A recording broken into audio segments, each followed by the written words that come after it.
साथ साथ कुछ शिकायत पाकिस्तान तहरीक इंसाफ को कुछ नहीं बल्कि बहुत सी चीफ इलेक्शन कमिश्नर के साथ भी है। इस हवाले से उन्होंने उनके खिलाफ सूबों में करारदाद लाने का फैसला भी किया है। ठीक कर रही है तहरीक इंसाफ जो कर रही है? देखिए पंजाब में तो कर भी हम दी अब गई इस है बात उनकी के जानिब से ऊपर करारदाद। जी देखिए हम इस बात के ऊपर दो तीन चीज़ों के ऊपर तो पाकिस्तान के तमाम लोग, वो सियासी वाबस्तगी उनकी जो भी हो या ना हो सियासी वाबस्तगी अगर, और सिर्फ रियासत के उमूर को देखते हो, तो पाकिस्तान के अंदर तमाम लोग दो तीन बातों के ऊपर अब मुत्तफिक हैं।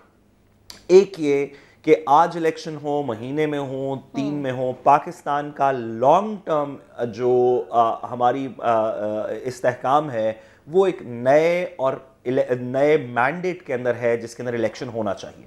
दूसरी बात जिसके ऊपर तमाम लोगों का इत्तफाक है वो ये है कि जब तक इलेक्शन साफ और शफाफ नहीं होंगे तब तक इलेक्शन करवाने का भी कोई फ़ायदा नहीं होगा, क्योंकि उसके बाद जो हुकूमत बनेगी, अगर ऑपोजिशन पार्टीज़ जो हैं वो या हुकूमत के लोग जो हैं वो कहें कि जी इलेक्शन साफ और शफाफ नहीं हुआ या उसके अंदर बहुत ज़्यादा उसके खिलाफ एलिगेशंस हों, तो इलेक्शन करवाने का भी कोई फ़ायदा नहीं होगा। इलेक्शन होने के बाद भी सियासी इस्तेहकाम नहीं आएगा।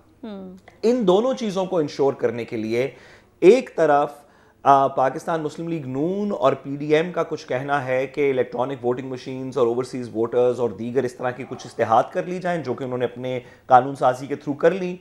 और पीटीआई का कहना यह है कि इस चीफ इलेक्शन कमिश्नर के नीचे साफ और शफाफ इंतखाबात नहीं हो सकते।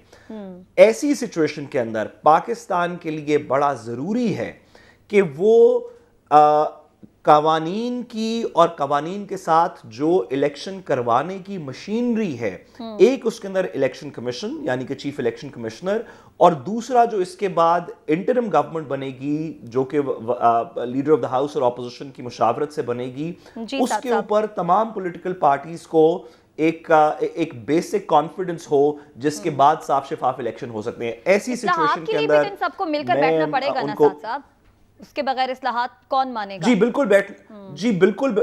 बिल्कुल बैठना पड़ेगा। लेकिन जो आपका बेसिक, जो आपका ओरिजिनल सवाल था कि क्या चीफ इलेक्शन कमीशन के खिलाफ जो पाकिस्तान तहरीक इंसाफ आवाज उठा रही है क्या वो मुनासिब है, तो मेरा ये ख्याल है कि इस सिचुएशन के अंदर जहां पे उनके खिलाफ इतनी ज्यादा एलिगेशंस आ चुकी हैं, अगर इन चीफ इलेक्शन कमिश्नर के नीचे इलेक्शंस हुए तो इलेक्शन हो जाने के बाद भी शायद इस्तेहकाम ना आए, लोग कहें कि ये फ्री एंड फेयर नहीं थे। ऐसी सिचुएशन के अंदर निजाम की साख्त के लिए बड़ा जरूरी है कि एक free and fair election commission की तैनाती की जाए।